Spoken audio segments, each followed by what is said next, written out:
into our everyday lives. So why do we all watch the games week after week? You might say, well, John, it's to appreciate the game and the strategy and all of that. Okay, fair point. But I must say, I've been watching football for a long time, and I still don't understand a lot of the rules. Like when they call unnecessary roughness. I mean, isn't that what football is? The whole sport's based on the concept of unnecessary roughness. Why make it a penalty? Think about it. A defensive tackle could nearly take his opponent's head off during the play. But if the other guy so much as gives him a little tiny shove after the play is over, that they call a penalty on. Can't have any of that rough stuff. I say, let them fight a little. Throw a few punches. Why?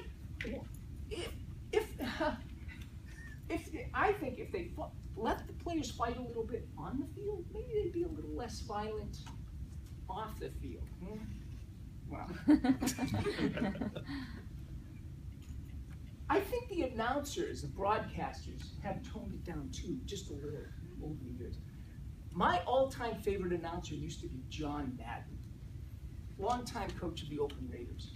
Now this guy was an announcer, no pussyfooting around with him. For those of you who don't know who John Madden is, he is the quintessential football personality. He's this big, burly, rugged-looking guy, always talked fast.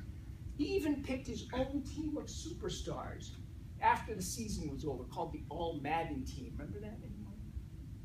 He would often say how he liked players who had a little blood on their uniform after the game. Are you kidding me? But what I really liked about Madden were his analyses of the plays.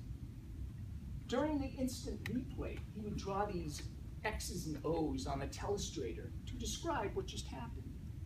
And inevitably, his summation of the play always ended the same way with his signature phrase. Anybody know? There he goes, boom. But you gotta say it fast. There he goes, boom. Allow me to demonstrate. This is John Madden. You've got a guy on the outside, another coming in on the cross. The quarterback sees he doesn't have either of them. He's not going to force it in there. When the center goes to block, he gets penetration, and there he goes, boom! There he goes, boom? What does that mean? Who was doing the penetrating, and exactly what was he penetrating?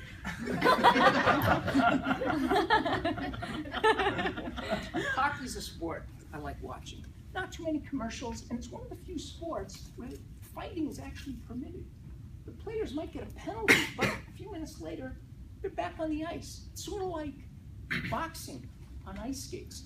One guy will stick another player or do something to provoke him, but they don't start fighting immediately, do they? They kind of circle around each other. Waiting for someone to throw the first punch. And they're already in full combat gear. They got the helmets. They got these oversized gloves that look like boxing gloves on steroids. These things look like they could punch a hole through a brick wall. But then what happens? After they circle around each other 3-4 times, they drop the gloves off their hands to go at it barefoot. Why? Seems to me, if your objective is to inflict as much bodily harm as possible on your opponent during a hockey fight, you want to keep those gloves on. There must be some kind of hockey honor code that says players must remove gloves before fighting. One hit to the head with these, and the other guy would be out for a week. So now here's where we need John Madden. You got the wing and the defenseman circling each other, both staring down the other guy, waiting for something to happen. He's got his arm locked in position. The other guy is daring him to throw the first punch. He goes in for the penetration, and there he goes, boom!